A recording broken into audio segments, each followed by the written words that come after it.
Hey, everybody. I want to start rapping that. Guess who's back? Mm-mm-mm. Back again. I've had that song by Eminem stuck in my head as I was preparing to come back today. I'm back. The crowd goes wild. Back for Week in Review.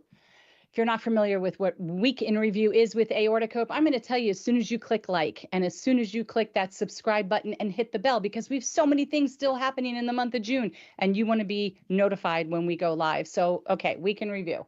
What it is us reviewing the week of posts that we just did the week before. In case you didn't catch something, you don't feel like scrolling back on Facebook or through the website or whatever the case is, you get a chance to hear it here and a chance to join in with some comments and give me a shout out. Let me know that you're paying attention and I will shout out one right back at you.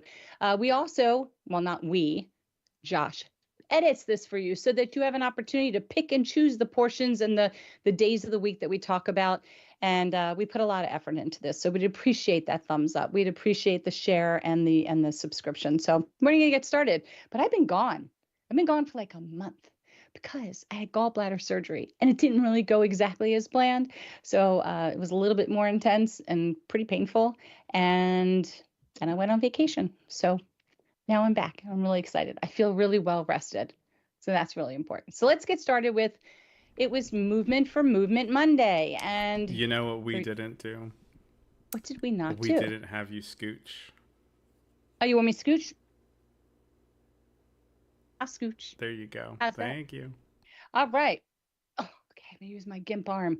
Looks like I got something in my head. It's weird. All right. So Movement for Movement Monday. Back in 2020, we started this movement. So strange. Every year we've had a theme. If I tried to think about what each theme is right now on the cuff, I'm going to screw it up. But this year, I think it's, I don't even, oh God, I don't remember. This year's all about emotional, mental health, wellness, stuff like that. But 2020 was about movement, which was before COVID even actually happened. We just identified that in the community, a lot of people tend to have what's called like cardiac paralysis, believe it or not. It's this fear of moving after you've had some type of surgical not diagnosis, surgical intervention for something cardiac related, or you've had a diagnosis. So what happens in this community is you find out you have an aneurysm, no matter how big or small, and you get scared to move. You get scared to exercise. There's also a small group of people who are like, I don't care. I'm going to go for it. I'm going to go and Uber exercise.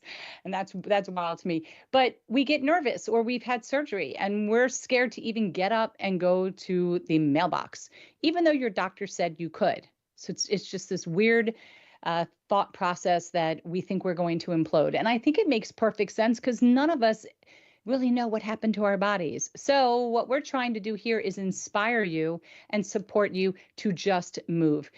We know that doing nothing sometimes is doing something. We all need a little bit of a break. Your body's going to tell you you need to take a break, and that's fine. But sometimes you need that extra support to simply get moving. And whatever you're doing right now, today, last week, tomorrow, just take a minute and try to get up and move around a little bit.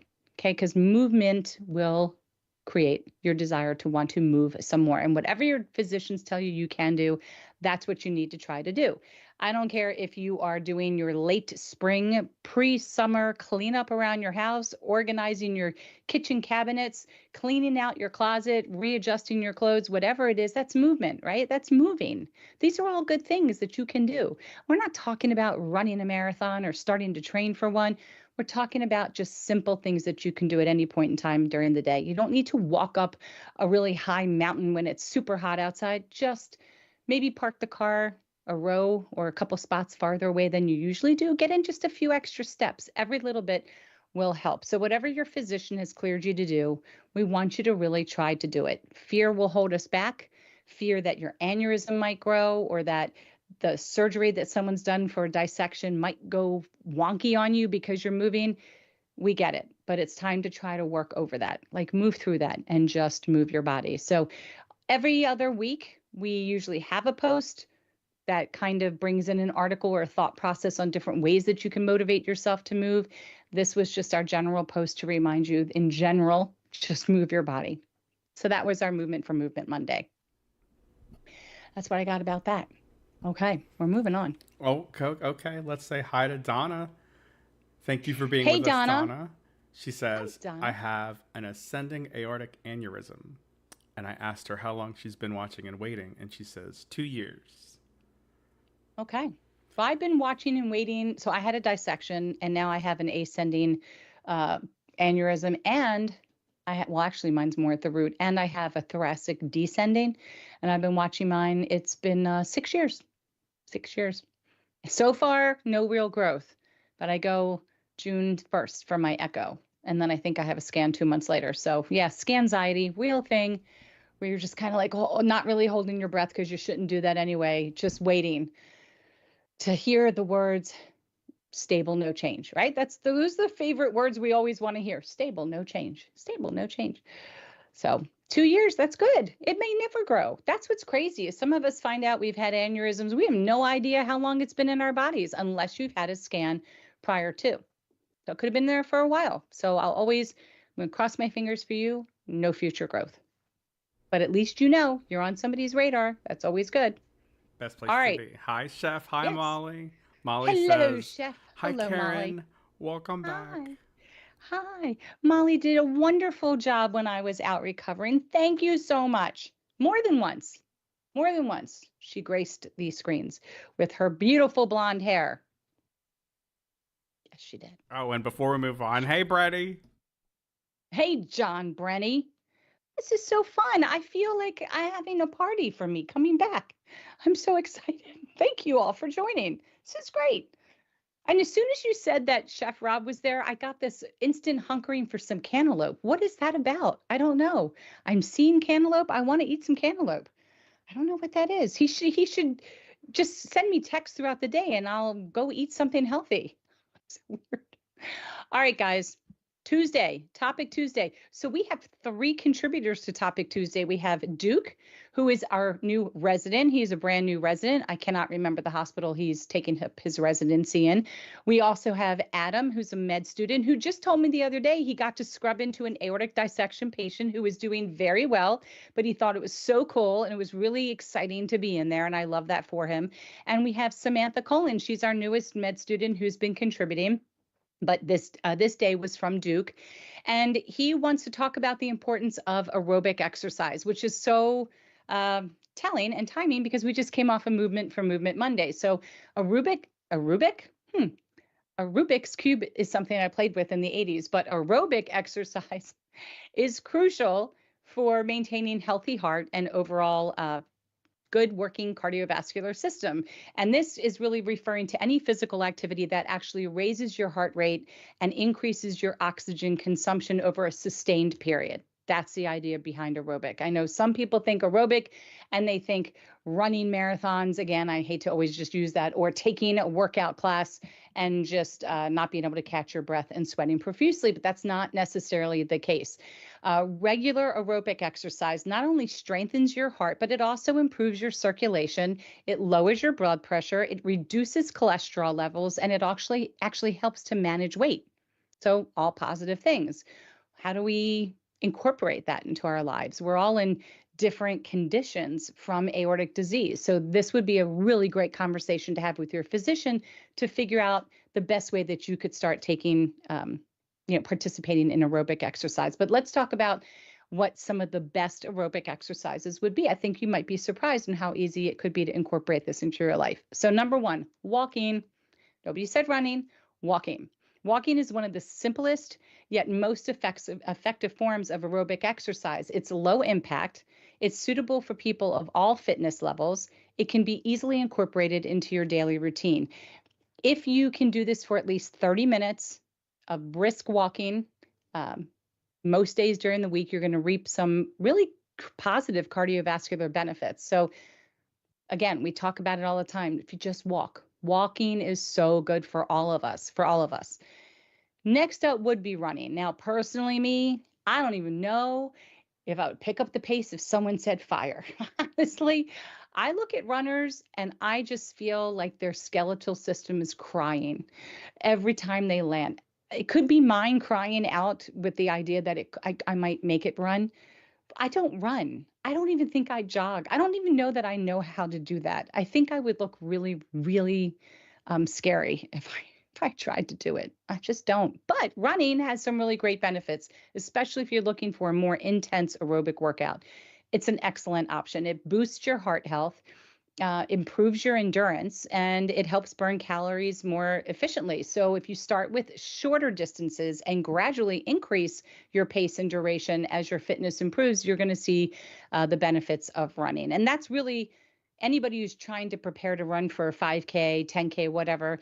Everything is incremental. It's through intervals. You might walk um, for a certain period of time, duration, and then you pick up the pace and you might run, and then you might go back to walking. So, interval training with running is a good way to get started. Cycling. Cycling's another great way. I do like riding a bike when I'm like at the beach and it's flat and it's pretty and I hear the ocean. I don't mind riding the bike. So we're not talking about your leisurely with the bell, ching ching. I don't think they're talking about that. Uh, but if you're outdoors on or you're on a stationary bike, it doesn't matter. It actually provides a fantastic cardiovascular workout. It really strengthens the heart and the leg muscles while being very gentle on the joints. It's not so gentle on the tush. Just going to say, I've never really appreciated a bike's padding seats. I don't think I want something that fits like a car seat. I want to sit in it, you know? That's just me. All right, so cycling can also be tailored to your fitness level by adjusting the speed, the resistance, and the duration of biking. So that's another option for you for something aerobic. All right, swimming. This is the time of year. Not a lot of people have indoor pools, right? Or gyms with indoor pools they can go to, but you have many different opportunities to partake in swimming. And it is a full body workout. It actually engages multiple muscle groups while providing a low impact cardiovascular challenge. And the resistance of the water actually adds intensity to the workout, helping to build endurance and improve your heart health. I know for me, it's not that I'm doing swimming, but I love working out in the water. I love the natural resistance of the water. I've even used some water weights, and I can't really hurt myself in the water. What am I going to do? Fall over?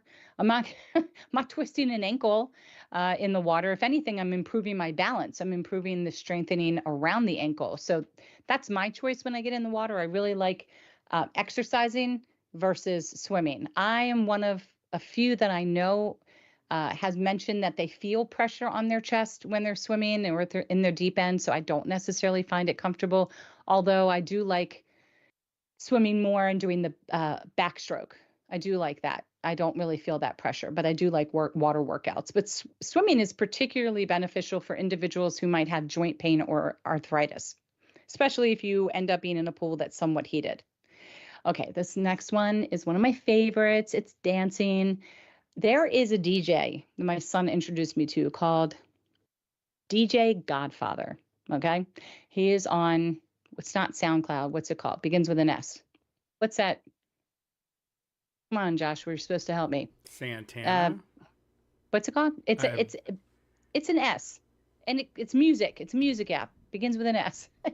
Spotify. DJ Godfather. If you like, even whether it's 70s, 80s, 90s, he mixes such great music, and it's kept continuously at a certain tempo. It's a mixture of rock. It's a dance music, rap. It's so many different types of music, little snippets. And I'll tell you what, it was very embarrassing on vacation because I had my brand new earbuds I got off TikTok. They're awesome. And I'm in the pool and I'm on my floaty because I love my floats, the first thing that gets packed. And I pop this in because typically I'm a yacht rock radio kind of person. I just chill to 70s, a little bit of rock music. But this was DJ Godfather. And, the sound of the siren that you would hear in the nightclubs back in the day. And I mean, singing and dancing on my raft. And then I open one eye and I realize there are now people at the pool with me.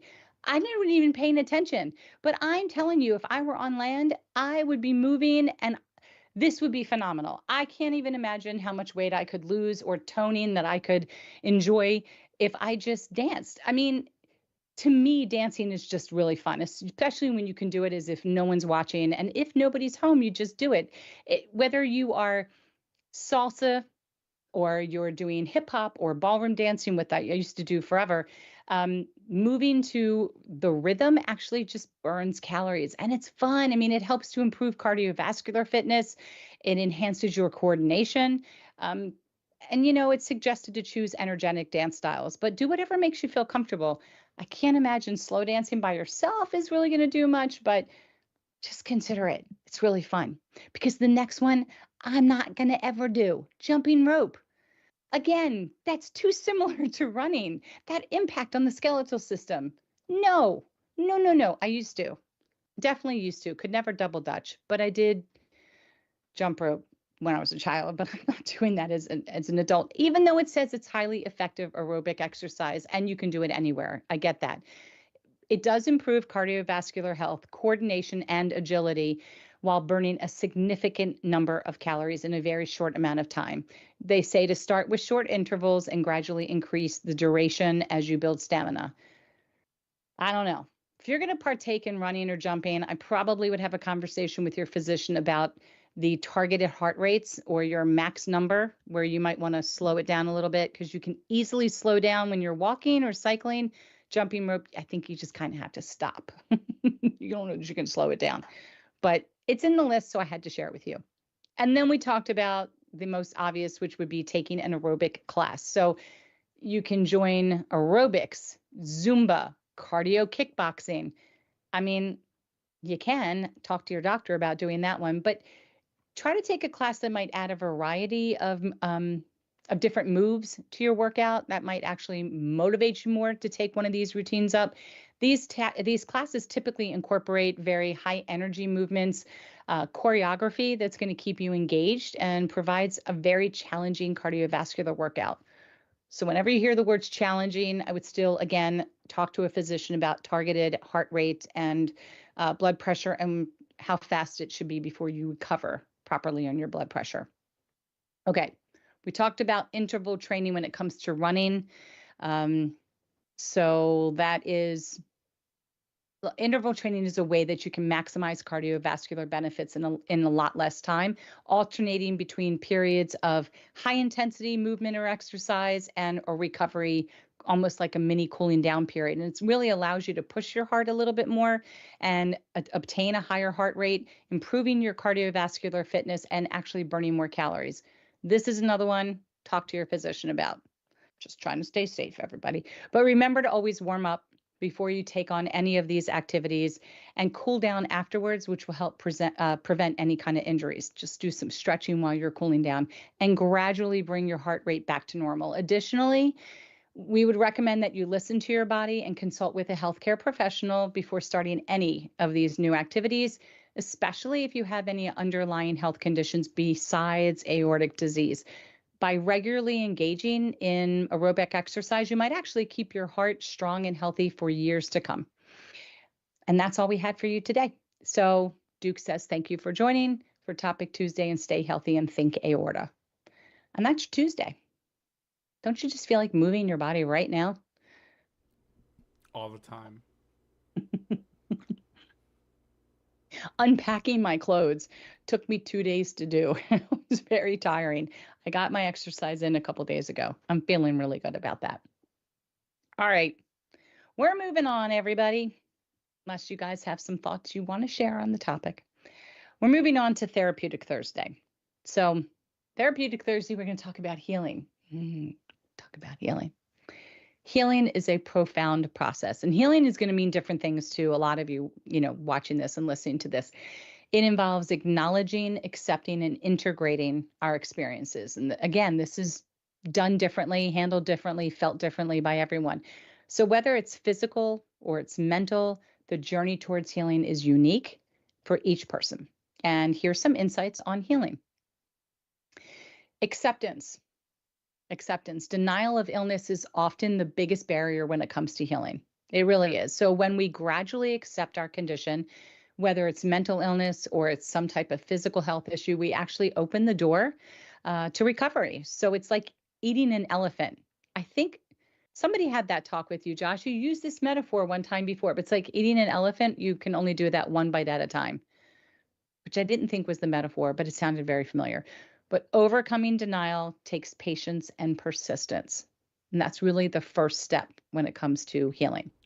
I'm going to guess that I never talked about eating an elephant. No, you know what? You're right. It wasn't you. Wasn't you.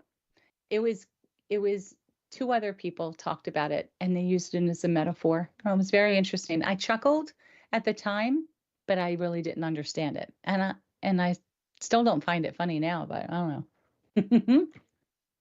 Okay. uh, Emotional. What? Paula Hmm? just stopped in. Hi, Paula. Paula? Hi, Paula. Thanks for stopping in. All right. Emotional healing involves acknowledging, allowing, and processing painful life experiences and strong emotions. It encompasses empathy, self regulation, self compassion, self acceptance, mindfulness, and integration. There's also self healing techniques, and that could include meditation, visualization, journaling, and other techniques that can aid in self healing. So, understanding the balance of yin and yang, harnessing energy, trusting intuition play crucial roles in the healing process. Healing isn't about curing, it has nothing to do with the curing part. It's about creating wholeness and meaning. And every step contributes to a woven tapestry of recovery unique to every individual. And there's a link to the rest of that article in there. So it is interesting. Healing is not, um, necessarily recovery and fixing.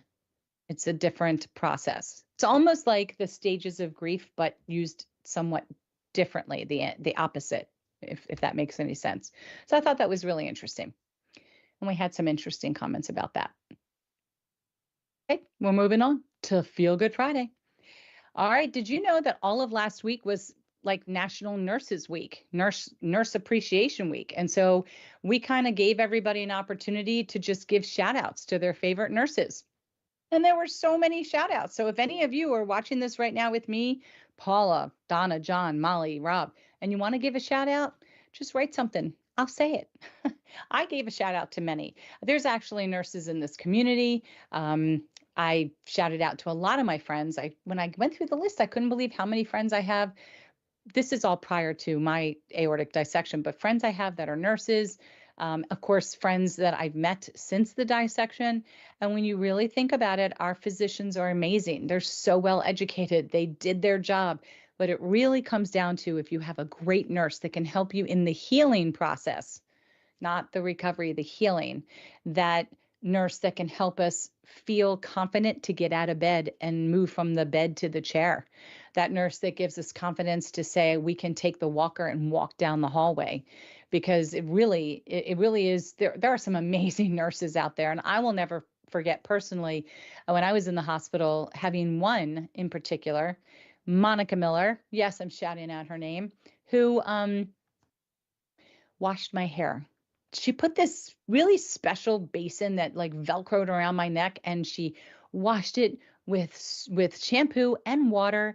And I remember it felt amazing because it probably looked like a bird's nest.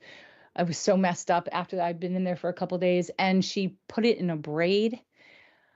And then when she was discharging me, she rolled me out. We went past the great what's it called? Great American Cookie or Great Cookie Kiosk, and she bought me like 2 snickerdoodle cookies. I'm always going to remember her for that. She was just so compassionate and so wonderful. And if it wasn't from her, I probably wouldn't have felt confident leaving that hospital. I really thought I needed to be there longer, but she was patient and she was empathetic and just lovely. And so the bottom line is, and the moral of the story is we love all the nurses. So you need more than just 1 week of appreciation, quite frankly, but we appreciate you all year round. So thank you. Molly Okay, says, Molly. "Oh, OMG. Nurse Ashley washed my hair, and for a minute I forgot what just happened to me." Right? It's the simple things. You would not even think that having somebody wash your hair would mean that much. Quite frankly, the sponge bath was amazing. And I'm very modest and I usually don't accept them, but I didn't even know it was really happening. I just knew that I was in heaven. I felt clean and appreciative. And yeah, having your hair washed, right? It's just so good. So good. Makes you feel human, right? That's good stuff. All right, we're going to go on to Survivor Series Saturday. This is a story. This this story, when I read it, brought tears to my eyes. And I read and hear a lot of stories. I probably am exposed to the majority, like 99.5% of all the stories that come across us. I'm able to actually take time, read, and listen. And this is a story. This is just it's an emotional story. It was tough. There's always something beautiful in every story, but this one's tough. And so this is from a woman named Melanie Hall, and this goes back 8 years ago. And this is just what an incredible example of how this runs in a family. Okay. And the tragic nature of it running in a family, and um, the resilience that you can find from somebody who is advocating for themselves to stay alive and pushing for learning more about the family and monitoring a family. And that's all I'm going to say, because you really need to read this story. Uh, but so much of aortic disease can be genetic in nature, and yet we don't even know what that gene is. And in the United States, having a known genetic condition is only represents about 30%.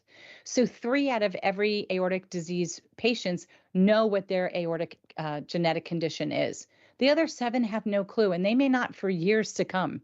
So if we were to rely on having great medical care only for those people who have something that's been diagnosed, what a tragedy this country as a whole would experience. But we do. We experience that because people either don't know if they have Marfan, Loeys-Dietz, vascular Ehlers-Danlos, ACTA2, even a chromosomal issue like Turner syndrome. But we may not know what that is. So knowing your family history is so important, so that you find out if you should be monitored in hopes of potentially being diagnosed, so that you avoid these tragedies. I'm just saying, please read this story. If you take a minute, please read this story.